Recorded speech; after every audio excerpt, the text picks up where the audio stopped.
हम में से शायद ही ऐसा कोई होगा जिसने ब्रिटानिया के बिस्किट्स या ब्रेड नहीं खाए होंगे। लेकिन आखिर कोई कंपनी इतनी बड़ी कैसे बन गई कि हर घर तक पहुंच गई? चलिए देखते हैं थोड़ा सा इतिहास ब्रिटानिया का। 1892 में, जी हाँ, आज से 130 साल पहले कुछ ब्रिटिश बिजनेसमैन कोलकाता आए, जहां उन्होंने 295 रुपए से एक घर में बिस्किट्स बनाना शुरू किया। 1918 में ब्रिटानिया कंपनी की शुरुआत हुई और ये एक पब्लिक लिस्टेड कंपनी बनी। 1921 में, आज से 101 साल पहले, ब्रिटानिया पहली कंपनी बनी जिसने एशिया में पहली बार इंपोर्टेड गैस ओवन मंगवाया। और वर्ल्ड वॉर टू के टाइम गवर्नमेंट ने बहुत बड़े बड़े कॉन्ट्रैक्ट्स दिए ब्रिटानिया को आर्मी के लिए बिस्किट सप्लाई करने के लिए। इसके बाद बहुत सारे छोटे बड़े इवेंट्स हुए और आज ब्रिटानिया हर घर में प्रेजेंट है और हिंदुस्तान की ऐसी कोई किराने की दुकान नहीं जहां पे ब्रिटानिया के प्रोडक्ट्स ना मिलें। वेलकम टू फिंटेस्टिक, मैं हूं आश्रय अग्रवाल और आज हम ब्रिटानिया की कंप्लीट फंडामेंटल एनालिसिस करेंगे और डिटेल में समझेंगे आखिर क्या रीजन है जिसकी वजह से कंपनी ने पिछले 10 सालों में पहली बार ईयर ऑन ईयर बेसिस पे कम प्रॉफिट जनरेट किया है। बने रहिए वीडियो में एंड तक, क्योंकि एंड में कंक्लूजन में कुछ स्पेशल है। ब्रिटानिया मेजरली दो कैटेगरीज में काम करती है, बेकरी और डेयरी। बेकरी से कंपनी का ऑलमोस्ट 95% रेवेन्यू आता है और बचा हुआ 5% डेयरी से आता है, जहां कंपनी चीज और बेवरेजेस बनाती है।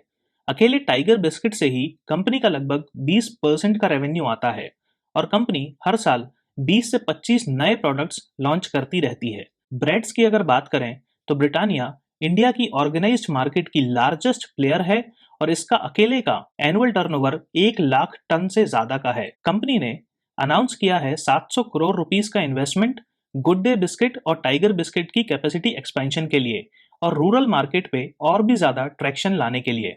चलिए अब समझते हैं इन्फ्लेशन और कंज्यूमर फूड कंपनीज में क्या रिलेशन है। बिस्किट्स मेजरली 3 चीजों को मिक्स करके बनाया जाता है, व्हीट, शुगर और एडिबल ऑयल। एडिबल ऑयल्स में मेनली पाम ऑयल यूज होता है, जिसे हम वनस्पति घी या वनस्पति तेल भी कहते हैं। FY22 में ये सभी कमोडिटीज अपने ऑल टाइम हाई इन्फ्लेशन को टच की और क्योंकि कंज्यूमर फूड मार्केट इंडिया में बहुत ज्यादा प्राइस सेंसिटिव है और कंपनीज अपने प्रोडक्ट्स के प्राइसेस कुछ भी नहीं बढ़ा सकती, इसी वजह से कंपनीज के प्रॉफिट मार्जिन्स पे काफी असर पड़ा। इसके अलावा कोविड की थर्ड वेव और रशिया यूक्रेन वॉर और लेमिनेट्स और पेपर में भी बहुत ज्यादा इन्फ्लेशन देखने को मिला, जिसकी वजह से पैकेजिंग कॉस्ट भी बहुत ज्यादा बढ़ गई। इतना ही काफी नहीं था और फाइनली फ्यूल प्राइसेस भी बढ़े, जिससे ट्रांसपोर्टेशन भी बहुत महंगा हो गया। ये सब मिलके कंज्यूमर फूड कंपनीज को पागल बना रही हैं। स्क्रीन पे आप देख सकते हैं industrial fuel prices 43% year on year basis पे इंक्रीज हुए, वहीं डब्बों के prices 35% year on year basis पे इंक्रीज हुए, लेमिनेट्स के 18% ईयर ऑन ईयर बेसिस पे और रिक्रूटमेंट के inflation 42% year on year basis पे इंक्रीज हुए। स्क्रीन पे आप देख सकते हैं जो मटेरियल इन्फ्लेशन है FY22 का, वो पिछले 6 सालों से कंबाइंड इन्फ्लेशन से भी ज्यादा है। तो ये डेफिनेटली सारी ही कंज्यूमर फूड मार्केट को बहुत ज्यादा हिट कर रहा है। चलिए ब्रिटानिया की कुछ फाइनेंशियल हाइलाइट्स पे एक नजर डालते हैं। तो रेवेन्यू फ्रॉम ऑपरेशंस पिछले 5 सालों में 9% के CAGR से ग्रो हो रहा है। वहीं अगर डिविडेंड की बात करें तो कंपनी 46% के CAGR से डिविडेंड ग्रो कर रही है, जो इन्वेस्टर्स के लिए और शेयर होल्डर्स के लिए तो बहुत अच्छी बात है, लेकिन कंपनी के लिए शायद उतनी अच्छी बात नहीं।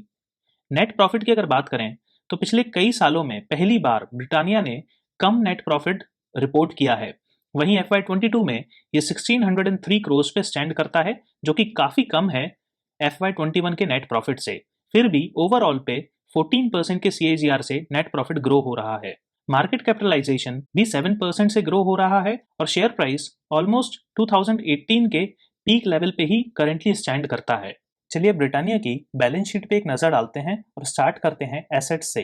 तो कंपनी के प्रॉपर्टी, प्लांट और इक्विपमेंट FY21 के कंपैरिजन में FY22 में थोड़े से डिक्रीज हुए हैं। ये एक कॉज ऑफ कंसर्न है और इसको हम थोड़ा सा डिटेल में 2 मिनट में देखेंगे। कैपिटल वर्क इन प्रोग्रेस की अगर बात करें तो ये पिछले साल के कंपैरिजन में काफी ज्यादा इंक्रीज हुआ है और कंपनी अपने कैपेसिटी एक्सपेंशन के लिए ये कैपेक्स को यूज कर रही है। इन्वेस्टमेंट्स की अगर बात करें तो ये भी FY21 के कंपैरिजन में बहुत ज्यादा डिक्रीज हुआ है, जहां पे कंपनी ने अपने इन्वेस्टमेंट्स को सेल करके उससे कैश रिडीम किया है। इन्वेंट्रीज की बात करें तो कंपनी का माल ज्यादा नहीं बिक रहा और बहुत ज्यादा इन्वेंट्रीज अभी पाइल्ड अप है। लगभग 1250 करोड़ की इन्वेंट्रीज अभी पाइल्ड अप है। शॉर्ट टर्म इन्वेस्टमेंट्स की अगर बात करें तो ये भी बहुत ज्यादा डिक्रीज हुए हैं FY21 के कंपैरिजन में, और ओवरऑल बैलेंस शीट में एसेट्स 7000 करोड़ पे स्टैंड करता है, जो कि काफी ज्यादा डिक्रीज है FY21 के कंपैरिजन में। चलिए अब समझते हैं कंपनी का प्रॉपर्टी प्लांट और इक्विपमेंट्स पिछले सालों के कंपैरिजन में डिक्रीज कैसे हो रहा है। तो इस लाइन पे गौर करिएगा, FY22 में कंपनी ने 110 करोड़ रुपीस के प्लांट्स और इक्विपमेंट्स ऐड किए, जबकि लगभग 17 करोड़ के पुराने इक्विपमेंट्स को सेल किया। टोटल वैल्यू FY22 में 1236 करोड़ की है प्लांट्स और इक्विपमेंट्स की, लेकिन उसमें से एक्चुअल वैल्यू सिर्फ 539 करोड़ की है, बाकी सब डेप्रिसिएशन है। अगर डेप्रिसिएशन पर ईयर के हिसाब से देखें और 140 करोड़ का एवरेज भी माने, तो पूरी की पूरी प्लांट और इक्विपमेंट अगले 4 सालों में कोई काम का नहीं बचेगा और पूरा भंगार हो जाएगा। तो कंपनी के पास मीडियम टर्म में एक बहुत बड़ा खर्चा आने वाला है अपने पूरे के पूरे प्लांट और इक्विपमेंट को रिप्लेस करने का, जिसकी वजह से अगेन कंपनी के प्रॉफिटेबिलिटी पे बहुत ज्यादा असर पड़ेगा। चलिए बैलेंस शीट की लायबिलिटीज सेक्शन देखते हैं।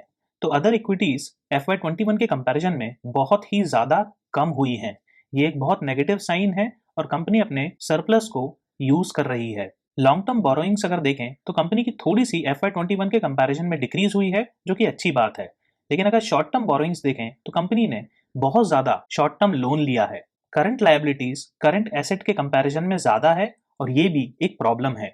चलिए ब्रिटानिया की 10 ईयर एनुअल इनकम स्टेटमेंट पे एक नजर डालते हैं। तो रेवेन्यूज पिछले 5 सालों में 9.9% के CAGR से ग्रो हुए हैं और हर साल पिछले 10 सालों में कंटिन्यूसली ग्रो हुए हैं, जो कि बहुत अच्छी बात है। लेकिन अगर आप एक्सपेंसेस भी देखें तो ये भी 9.4% के CAGR से ग्रो हो रहे हैं, जो कि अगेन एक कॉज ऑफ कंसर्न है। ऑपरेटिंग प्रॉफिट की अगर बात करें तो ये 11.6% के CAGR से पिछले 5 सालों में ग्रो हुआ है, जहां पे मार्च FY22 में ये थोड़ा सा डिक्रीज हुआ है इन्फ्लेशन की वजह से। इंटरेस्ट अगर आप देखें जो कंपनी अपने लोन को पे करने के लिए देती है, वो 152% के CAGR से इंक्रीज हुआ है। इसका मतलब सीधा सीधा ये है कंपनी बहुत ज्यादा शॉर्ट टर्म और लॉन्ग टर्म लोन्स लेती ही जा रही है। ओवरऑल फाइनेंशियल स्टेटमेंट्स कंपनी की बहुत कमजोर दिखाई पड़ती हैं। प्रॉफिट बिफोर टैक्स भी अगर देखें तो 11.4% के CAGR से ही ग्रो हो रहे हैं पिछले 5 सालों में, और नेट प्रॉफिट भी 13.7% के CAGR से ही ग्रो हो रहा है। लेकिन अच्छी बात यह है, सिर्फ FY22 को अगर छोड़ दें तो बाकी हर साल कंपनी ने बहुत अच्छा प्रॉफिट भी जनरेट किया है। चलिए अब cash flow from operating activities पे एक नजर डालते हैं। तो प्रॉफिट बिफोर टैक्स FY22 में FY21 के कंपैरिजन में कम था, जो हम ऑलरेडी देख चुके हैं। मेन चीज अगर बात करें तो net cash generated from operating activities FY21 के कंपैरिजन में बहुत ज्यादा कम हुआ है, और ये एक बहुत ही नेगेटिव साइन है। चलिए ब्रिटानिया की इन्वेस्टिंग एक्टिविटीज और फाइनेंसिंग एक्टिविटीज से कैश फ्लो पे एक नजर डालते हैं। तो जैसा कि हमने देखा, FY22 में ब्रिटानिया ने 100 करोड़ के प्रॉपर्टी प्लांट्स और इक्विपमेंट्स पे खर्च किए हैं, वहीं बाकी के 450 करोड़ के इनटेंजिबल एसेट्स पे खर्च किए हैं। कंपनी ने 740 करोड़ के इंटर कॉर्पोरेट डिपॉजिट्स को प्लेस किया है, वहीं पुराने डिपॉजिट्स में से 940 करोड़ के डिपॉजिट्स को रिडीम भी किया है। लोन्स के लिए कंपनी ने 108 करोड़ रुपीस खर्च किए हैं इंटरेस्ट पे। कंपनी ने लगभग 700 करोड़ के डिबेंचर्स भी इशू किए हैं कैश जनरेट करने के लिए। ओवरऑल अगर net cash and cash equivalent of the year देखें तो सिर्फ 1.30 करोड़ पे ये स्टैंड करते हैं, जो कि ओवरऑल पूरी की पूरी फाइनेंशियल स्टेटमेंट में सबसे नेगेटिव चीज है। चलिए अब कंपनी की बोरोइंग्स पे भी एक नजर डालते हैं। तो शॉर्ट टर्म बोरोइंग्स FY21 के कंपैरिजन में थोड़ी सी रिड्यूस हुई है और करेंटली 760 करोड़ पे स्टैंड करती है।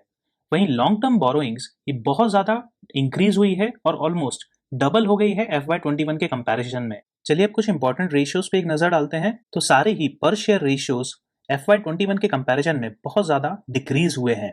स्पेशली अगर बुक वैल्यू की बात करें तो ये कंटिन्यूसली पिछले 5 सालों में डिक्रीज हो रहा है, जहां पे कंपनी अपने प्रॉपर्टी प्लांट और इक्विपमेंट्स पे ज्यादा खर्च नहीं कर रही, जबकि कंपनी को काफी ज्यादा उसमें इन्वेस्ट करना चाहिए, देखते हुए कि डेप्रिसिएशन कंपनी का काफी ज्यादा है और 4-5 सालों में ये पूरी की पूरी प्लांट्स और इक्विपमेंट्स कोई काम के नहीं बचेंगे।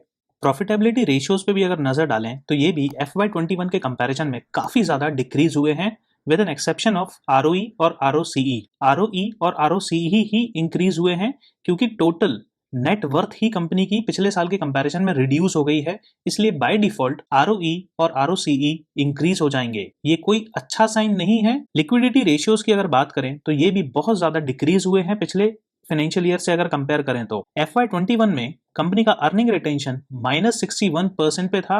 कंपनी ने इतना ज्यादा डिविडेंड पे कर दिया था कि अपने जेब से पैसा देना पड़ा था, ये भी अगेन बिल्कुल अच्छा साइन नहीं है।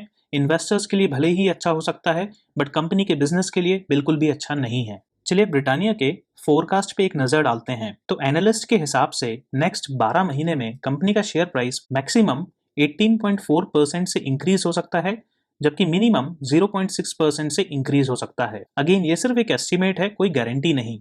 ईपीएस की भी अगर बात करें तो FY25 तक ये 96.3 रुपीज को टच करने के एक्सपेक्टेशंस हैं। चलिए अब कंपनी के शेयर होल्डिंग पैटर्न पे एक नजर डालते हैं। तो प्रमोटर्स की होल्डिंग पिछले 4 क्वार्टर से कंसिस्टेंट है और यहाँ पे कोई भी मूवमेंट देखने को नहीं मिल रहा। डीआईआईस की बात करें तो दोनों म्यूचुअल फंड्स और इंश्योरेंस कंपनीज दोनों ने अपना स्टेक सिग्निफिकेंटली डिक्रीज किया है पिछले क्वार्टर्स के कंपैरिजन में।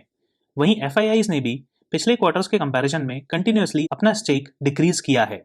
पब्लिक की बात करें तो पब्लिक ने मेंटेन करके रखा है अपना स्टेक और ज्यादा कोई चेंजेस देखने को नहीं मिल रहे। अदर्स की बात करें तो यहाँ पे जरूर थोड़ा सा इंक्रीज देखने को मिल रहा है। यहाँ पे आप देख सकते हैं कंपनी की मैनेजमेंट टीम और स्टार इन्वेस्टर्स जो इस स्टॉक को होल्ड करते हैं। चलिए अब देखते हैं ब्रिटानिया एनएससी और बीएसई पे कैसा परफॉर्म करती है। तो कंपनी के स्टॉक ने मिड 2018 में जो हाई बनाया था ऑलमोस्ट उसी लेवल पे करंटली स्टैंड करती है और कोई भी 4 सालों में शेयर प्राइस पे मेजर जंप देखने को नहीं मिला।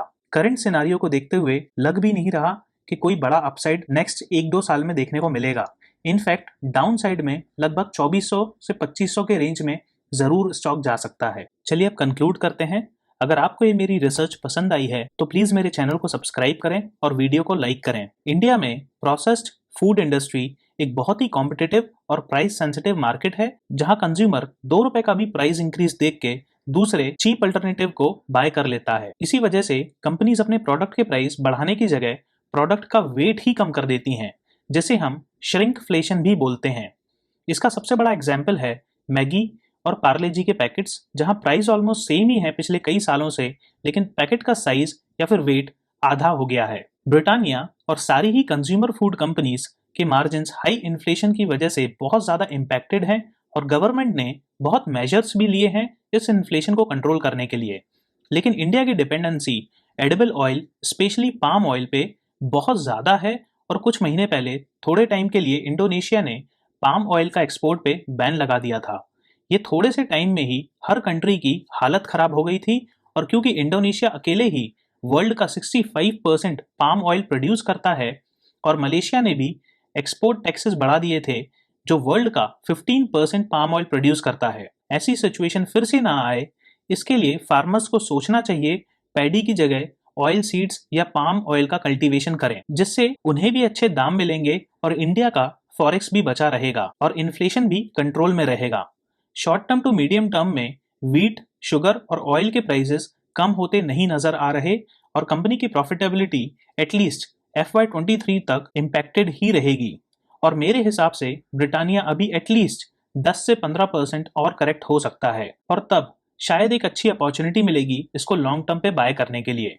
ये कोई रिकमेंडेशन नहीं है and please consult your financial advisor before investing. Company के बिजनेस ग्रोथ, पास्ट, वैल्यूएशन को देख के मैं इसको 6 आउट ऑफ 10 रेट करूंगा। ऑल्दो मैं 2 क्वार्टर्स में सीक्वेंशियल ग्रोथ देखने के बाद ही इस पे कन्विंस होऊंगा। कमेंट्स में जरूर बताइए आपको क्या लगता है ब्रिटानिया के बारे में और क्या आप इसमें इन्वेस्टेड हैं।